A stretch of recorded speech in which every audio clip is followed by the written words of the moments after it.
How does one man murder 93 people across 35 states over 35 years, and the rest of America never even learns his name? His victims were invisible to the system long before he found them. Women's society had already written off, and that invisibility became his greatest weapon. Samuel Little didn't just evade justice for decades. He exploited the exact gaps in the justice system that were supposed to protect the most vulnerable. This is not just a story about a killer. It's a story about who gets to be a victim. Samuel Little was born on June 7, 1940, in Reynolds, Georgia, during a time when the American South was still defined by legally enforced racial hierarchy. He was raised by his grandmother in Lorain, Ohio, while his mother, a woman barely holding her own life together, remained a distant figure. From the outside, Samuel Little looked like a man perpetually starting over. He was large. Imposing, 6 feet tall, broad-shouldered, with the hands of a professional boxer, because that's exactly what he trained to be. He competed in the Golden Gloves. He had physical power and the discipline to control it. But beneath that, there was a current of violence that appeared early and never quieted. By the time he was 16, Little had his first arrest: burglary. Over the next 2 decades, the charges accumulated: theft, fraud, assault, attempted rape, across a patchwork of states from Florida to California to Mississippi. He was arrested more than 20 times before he ever killed anyone on record. Here's what made Little uniquely dangerous. He was a drifter in an era before national criminal databases were fully integrated. A charge in Mississippi didn't automatically ping a detective in Ohio. An arrest in Georgia didn't follow him to California. Each jurisdiction saw a petty criminal with a record. No single one saw the full picture. He worked odd jobs. He stayed in motels, rooming houses, and eventually homeless shelters. He had no fixed address, no stable relationships, no anchoring ties. He moved constantly, not out of paranoia, but because movement was simply how he lived. And that movement made him nearly impossible to track. By 1970, Samuel Little was 30 years old, and he had begun to kill. Samuel Little had a system, though he would never have called it that. He targeted women on the margins, black women predominantly, who were involved in sex work, struggling with addiction, or living without stable housing. He would approach them, offer money or drugs, drive to a secluded location, and strangle them with his bare hands. Strangulation leaves very specific evidence: a petechial hemorrhaging in the eyes, bruising on the neck, broken capillaries. But Little understood, almost intuitively, that these details would only matter if someone looked for them. And in too many cases across too many decades, no one did. When a black woman in her 30s with a drug history was found dead in an alley or a vacant lot, local medical examiners frequently ruled the death a drug overdose, a heart condition, or simply undetermined. The cases were closed before they were ever truly opened. The FBI would later estimate that as many as 50 of Little's 93 confessed murders were never classified as homicides at all. He killed in California, Texas, Florida, Georgia, Ohio, Louisiana, Mississippi, Nevada, and across more than a dozen other states. He killed in the 1970s, the 1980s, the 1990s, and into the 2000s. Decades of murder hidden in plain sight beneath a systemic failure to treat his victims as people worth investigating. What's particularly chilling is Little's own recollection. In later interviews, he described his victims with startling visual clarity: their faces, their clothing, where they were standing when he first saw them. He had a near photographic memory for the women he killed. He just had no reason to believe anyone was ever coming for him. And for 35 years, he was right. In 2012, Samuel Little was 72 years old, living in a homeless shelter in Louisville, Kentucky, when a routine drug sweep led to his arrest on possession charges. Louisville police ran his DNA through the federal database. What came back changed everything. His DNA matched 3 unsolved murders from Los Angeles County women killed between 1987 and 1989. California prosecutors requested extradition. Little was transported west, tried for 3 counts of murder, and convicted in 2014. He was sentenced to life in prison. Most investigators assumed that was the end of it. 3 convictions, 3 victims. A violent elderly man behind bars. Then Little started talking.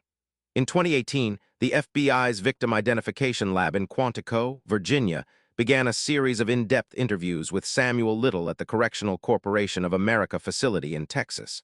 What emerged over months of recorded conversations was staggering. Little confessed to 93 murders, spanning from 1970 to 2005. He provided details: names when he knew them, descriptions when he didn't, locations, years, physical characteristics, with an accuracy that investigators found deeply unsettling to verify. Texas Ranger James Holland led many of these sessions.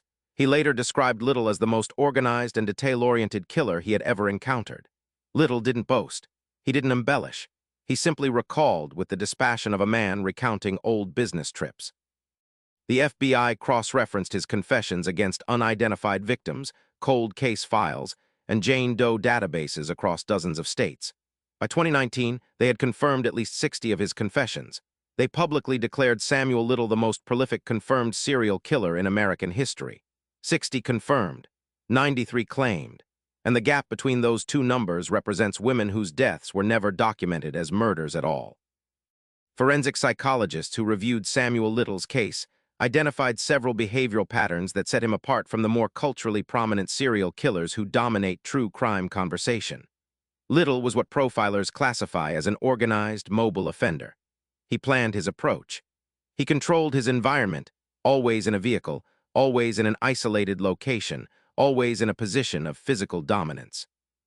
He had no signature ritual, no trophy-taking compulsion, no escalating fantasies requiring increasingly dramatic expression. He simply killed and then continued living his life. This absence of spectacle was in itself the profile. Most serial killers who make national headlines leave evidence demanding attention, complex staging, communication with police, high-profile victims. Little left nothing. No taunting letters. No patterns detectives could easily connect.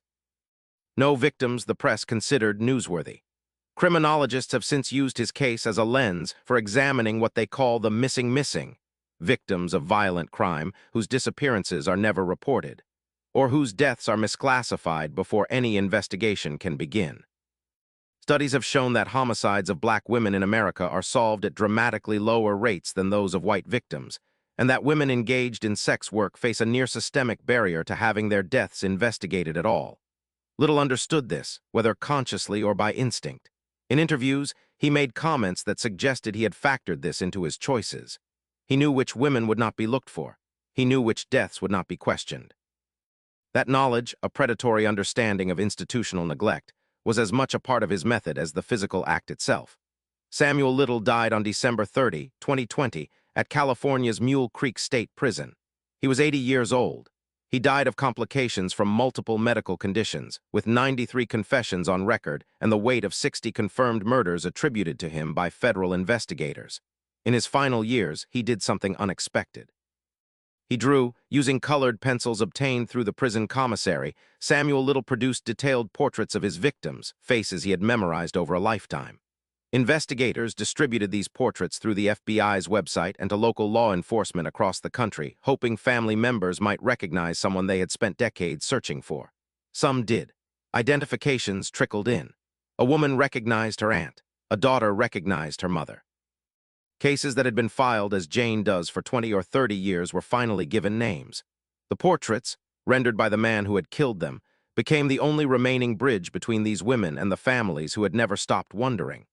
The legacy of the Samuel Little case forced a reckoning in American law enforcement. The FBI expanded its VI-CAP database and pushed for more consistent homicide classification standards. Advocacy organizations pointed to his case as evidence that the so-called less dead, a term criminologists use for victims society deems expendable, remained structurally unprotected decades after that label was first applied. Justice arrived, technically. A conviction, a life sentence, a death in custody, but 60-plus families know the truth. Justice arrived decades late at the end of a man's natural life and only after he chose to confess. It was not investigation that caught Samuel Little. It was DNA luck and an old man's willingness to talk. For his victims, justice never truly had the chance to be swift. If this case stayed with you, the scale of it, the silence around it, the decades that passed, you are not alone. Every week, this channel brings you the cases that don't make the front page. The investigations that took 30 years, the victims who deserved better. If you want to keep following these stories, subscribe right now and hit the notification bell. There are more cases like this one. There always are. Samuel Little spent the last years of his life drawing faces from memory. Faces he had erased. There is something in that detail that refuses to settle, a man who understood, perhaps in his final years, that the only way to return something to the dead was to remember exactly who they were. We don't know how many of his 93 confessions will ever be fully confirmed. We don't know how many women he crossed paths with whose deaths were never reported at all. We may never know. What we do know is this. For 35 years, a man moved through America killing people, and the system designed to stop him looked the other way. Not because it couldn't see him, because it wasn't looking for them. SOTAGS. True crime, serial killer documentary, cold case, Samuel Little, criminal psychology, unsolved murders, FBI investigation, forensic investigation, most prolific serial killer, true crime 2024, missing persons, Jane Doe, victim identification, criminal profiling, investigative documentary description. For 35 years, Samuel Little moved across the United States killing women, and almost no one noticed. Confirmed as the most prolific serial killer in American history by the FBI, Little confessed to 93 murders spanning 1970 to 2005. His victims were women society had already made invisible: black women, sex workers, those struggling with addiction. Their deaths were ruled overdoses, heart attacks, or simply left undocumented. It wasn't sophisticated detective work that caught him. It was a DNA hit from a drug arrest at age 72. This is the story of how a killer exploited systemic neglect for decades, and what his case revealed about who America chooses to protect.